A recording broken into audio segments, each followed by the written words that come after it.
Hello friends, welcome back to my channel dinner রান্নাঘর।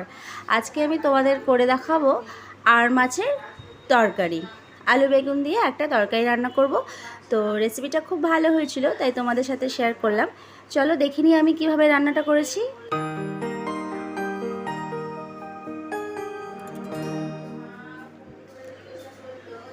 এখানে আমি একটা কড়াই নিয়ে নিয়েছি, তাতে কিন্তু আমি সর্ষের তেল দিয়ে নিলাম। অবশ্যই মাছের তরকারি সর্ষের তেল দিয়ে খেলে খুব টেস্টি হয়, খুব ভালো হয়। তো তার জন্যই আমি সর্ষের তেলটা প্রেফার করি। তোমরা চাইলে রিফাইন তেলও ইউজ করতে পারো। সর্ষের তেলটা যখন গরম হয়ে গেল, তার মধ্যে আমি দিয়ে নিলাম একটা ফোড়ন, দুটো তেজপাতা, আর দিয়ে নিলাম 1 টেবিল চামচ জিরে, অবশ্যই গোটা জিরে। সেটা একটু ভাজা হতেই তার মধ্যে কিন্তু দিয়ে নেব কুচিয়ে রাখা 3টে কুচানো পেঁয়াজ। তো পেঁয়াজটা যখন একটু ভাজা ভাজা হয়ে আসবে, তার মধ্যে কিন্তু আমি একে একে মশলাগুলো অ্যাড করব। প্লিজ তোমরা স্কিপ না করে পুরো ভিডিওটা কিন্তু ধৈর্য ধরে দেখো। আর এতদিন আমি এই ভিডিও দিতে পারিনি, আমার মোবাইলে একটু প্রবলেম ছিল, তার জন্য আমি ভিডিও দিতে পারিনি। তো প্লিজ তোমরা কিন্তু আমাকে সাপোর্ট করা ভুলে যেও না, সাপোর্ট করো। আর যারা সাপোর্ট করছো আমাকে, তার জন্য তাদেরকে কিন্তু অসংখ্য ধন্যবাদ জানাই। আর তোমরা অবশ্যই কিন্তু চ্যানেলটা সাবস্ক্রাইব করে দেখো। দেখতেই পাচ্ছ, এরপরে কিন্তু যেই পেঁয়াজটা একটু ব্রাউন কালার হয়ে যাবে, ভাজা ভাজা হয়ে যাবে, তাতে কিন্তু আমি 1 চামচ মতো আদা রসুন দিয়ে নিলাম। আদা রসুনের একটু কাঁচা গন্ধটা চলে গেলে, যে ভাজা ভাজা হয়ে যাবে, তাতে কিন্তু আমি জল দিয়ে নেব। জলটা দিয়ে যেন পুড়ে না যায়, তার জন্য কিন্তু অল্প একটু জল দিয়ে সেটাকে আবার ভালো করে নাড়িয়ে চাড়িয়ে নিচ্ছি।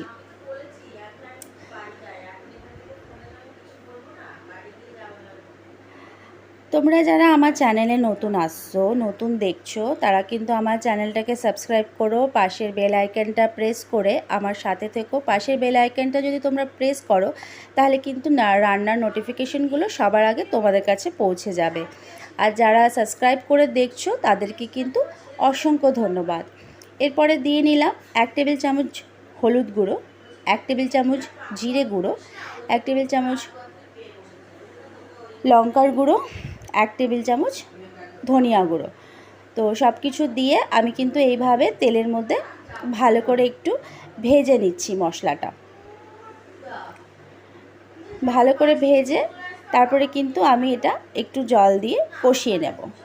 কষিয়ে নেওয়ার পর যখন দেখব যে হ্যাঁ, মশলাটা কষিয়ে নেওয়া হয়ে গেছে, তখন কিন্তু আমি এর মধ্যে দিয়ে নেব আর মাছগুলো। দেখতে পাচ্ছ, আর মাছটা কিন্তু অনেকটাই বড় ছিল, বেশ বড় বড় পিস হয়েছে। এইভাবে তোমরা কিন্তু রান্না করে খেয়েও খুব ভালো লাগবে, খেতে অবশ্যই ভালো লাগবে। আমারও খুব ভালো লেগেছিলো, তার জন্যই কিন্তু আমি রেসিপিটা তোমাদের সাথে শেয়ার করছি।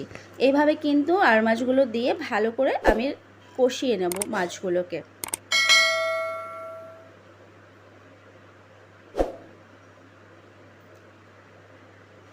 মাছটা কিন্তু তোমরা ভেজেও রান্না করতে পারো। আমার মনে হয় যে আর মাছটা এইভাবে কষিয়ে রান্না করলে তার স্বাদটা কিন্তু দ্বিগুণ বেড়ে যায়।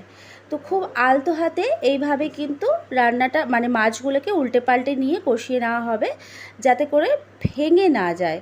খুব আলতো হাতে খুন্তি দিয়ে এইভাবে হালকা হালকা করে নাড়িয়ে নেবে আর ভালো করে কষিয়ে নেবে। ভালো করে কষালে কি হবে, মাছের যে আষ্টে গন্ধটা থাকে সেটা কিন্তু একদম চলে যাবে। দেখতে পাচ্ছ, একদম কিন্তু কষানো হয়ে গেছে। এবারে কিন্তু খুব আস্তে আস্তে মাছগুলোকে তুলে নেব, কারণ মাছ কষিয়ে নিলে নরম থাকে, তার জন্য ভেঙে যেতে পারে। তো এইভাবে কিন্তু কষিয়ে তুলে নেব। তোমরা যারা মাছ কষিয়ে খেতে ভালোবাসো না, তারা অবশ্যই কিন্তু মাছটা ভেজেও রান্না করতে পারো। মাছগুলো কিন্তু একদম কষানো হয়ে গেছে, একদম কুকড হয়ে গেছে পুরো। তো এইবারে যে মশলাটা থাকবে, সেটা কিন্তু তেলের উপরে নিয়ে এসে আমি এর মধ্যে কিন্তু সবজিগুলো দিয়ে নেব। তোমরা কিন্তু রান্নাটা স্কিপ করো না, তাহলে কিন্তু কিছু বুঝতে পারবে না, কখন কি দিচ্ছি সেটা বুঝতে পারবে না। সবাই তো রান্না করতেই পারে, তবে এক একজনের রান্নার স্টাইল এক এক রকম, আর তার জন্য রান্নার স্বাদটাও কিন্তু অন্যরকম হয়। তাই সবাই চায় যে একটু অন্য রকম ভিন্ন রকমের রান্না করে খেতে। এইভাবে রান্না করে খেয়েও তোমাদের কিন্তু খুব ভালো লাগবে। তারপরে দেখতে পাচ্ছ এইভাবে কিন্তু আমি বড় বড় করে বেগুনটা কেটে নিয়েছি, বড় বড় করে আলুও কেটে নিয়েছি, যেহেতু মাছের পিসগুলো খুব বড় বড়। এভাবে দিয়ে নেব সবজিটা। বড় বড় করে কিন্তু আমি আলু কেটে নিয়েছি, আলুগুলো আমি 2 পিস করে নিয়েছি। তার মধ্যে দিয়ে নেব কিন্তু আমি মুহি কচু। তোমরা কি বলো জানিও, এটাকে কি বলো, আমি কিন্তু মুহি কচুই বলি। এই মুহি কচু দিয়েও কিন্তু খুব ভালো লাগে। এখন তো বেশিরভাগ মানুষের সুগারের একটা প্রবলেম রয়েছে, ডায়াবেটিসের প্রবলেম, তাই যারা আলু খেতে পছন্দ করে না তারা কিন্তু কচুটাও খেতে পারে। তো ভালোই লাগে খেতে। এই সময় কিন্তু আমি আবার 1 টেবিল চামচ লবণ দিয়ে নিলাম, যেন সবজিগুলো খুব তাড়াতাড়ি টেন্ডার হয়ে যায়। আর তার মধ্যে দিয়ে নিলাম কিন্তু কাঁচা লঙ্কা। এইভাবে কিন্তু আমি জল দিয়ে নিয়ে কষিয়ে নিয়েছি। কষিয়ে নিয়ে আমি কিন্তু এটা ঢাকনা দিয়ে ঢেকে রাখবো যতক্ষণ পর্যন্ত সবজিটা গলে না যাচ্ছে।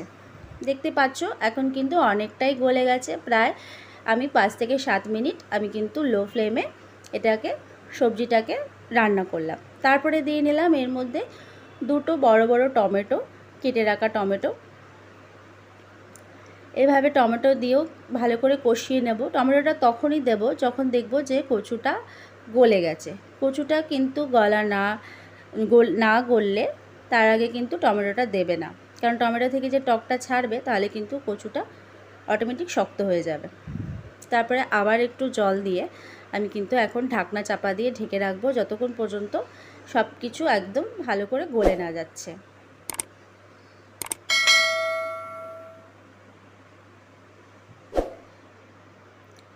এভাবে সব গলে গেলে, আলু কচু সব কিছু গলে গেলে, তোমরা যে যেমন ঝোল খেতে পছন্দ করো, পরিবারের যে যতজন মেম্বার আছে যে আমি এতটা ঝোল রাখবো, তখন কিন্তু ততটাই তোমরা জল দিয়ে নেবে।